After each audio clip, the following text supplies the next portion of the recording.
بسم اللہ الرحمن الرحیم۔ محترم ناظرین، السلام علیکم۔ حضرت لقمان علیہ السلام کا نام آپ نے سنا ہوگا۔ اللہ تعالیٰ نے ان کو ایسی حکمت عطا کی تھی کہ ان کا نام آج تک زندہ ہے، اور قرآن پاک میں بھی ایک سورت کا نام لقمان ہے۔ اللہ تعالیٰ نے قرآن شریف میں ارشاد فرمایا ہے کہ ہم نے لقمان کو عقل مندی دی اور کہا کہ حق تعالیٰ کا حق مان، اگر تو اللہ تعالیٰ کا حق مانے گا تو یہ تیرے ہی بھلے کے لیے ہوگا۔ حضرت لقمان علیہ السلام نے اپنے بیٹے کو چند نصیحتیں کیں جن کا اس صورت میں ذکر ہے۔ ان نصیحتوں کا مطلب یہ ہے کہ بیٹے، اللہ تعالیٰ کا شریک کسی کو نہ بنانا کہ یہ بڑی ناانصافی ہے۔ ماں باپ کا کہنا ماننا کہ تیری ماں نے تجھ کو پیٹ میں رکھا اور اس کے لیے کتنی تکلیفیں اٹھائیں، پھر 2 برس تک دودھ پلایا۔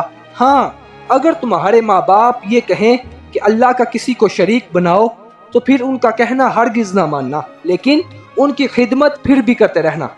اے میرے بیٹے، اگر کوئی چیز رائی کے دانے کے برابر ہوگی اور وہ کسی پتھر میں ہو یا آسمان و زمین میں کہیں بھی ہوگی، اللہ اس کو قیامت کے روز حاضر کر دے گا۔ اے میرے بیٹے، نماز پڑھا کر اور بھلی بات سکھا اور برائی سے منع کر، اور جو تجھ پر مصیبت پڑے اس پر صبر کر، بے شک یہ ہمت کے کام ہیں۔ اور لوگوں کی طرف اپنے گال نہ پھیلا اور زمین پر اکڑتا مت چل، یعنی غرور نہ کر۔ اللہ کو اترانے والے اور غرور کرنے والے پسند نہیں۔ اور چل مسیح کی چال اور نیچی کر اپنی آواز، بے شک بری آواز گدھوں کی ہے۔ حضرت لقمان نے اپنے بیٹے کو جو نصیحتیں کی وہ ہم سب کے لیے بھی ہیں کہ اللہ کا شریک کسی کو نہ کریں۔ اس کا مطلب یہ ہے کہ ہم یقین کر لیں کہ ہر کام کرنے والا اللہ ہی ہے۔ ماں باپ کا کہنا مانیں۔ اگر ہم ذرا برابر بھی نیکی یا برائی کریں، اللہ تعالیٰ اس کو قیامت کے روز حاضر کر دے گا۔ اس لیے ہم کو نیکیاں زیادہ سے زیادہ کرنی چاہیے اور برائیوں سے بچنا چاہیے تاکہ قیامت کے روز ہمارے نیکیوں کا پلہ باری ہو۔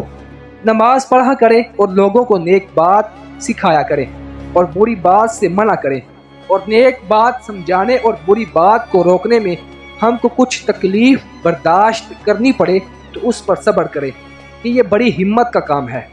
غرور نہ کیا کریں، یہ اللہ کو بہت ناپسند ہے۔ اونچی آواز سے نہ بولا کریں کہ گدھے کی آواز کے مشاہد ہے۔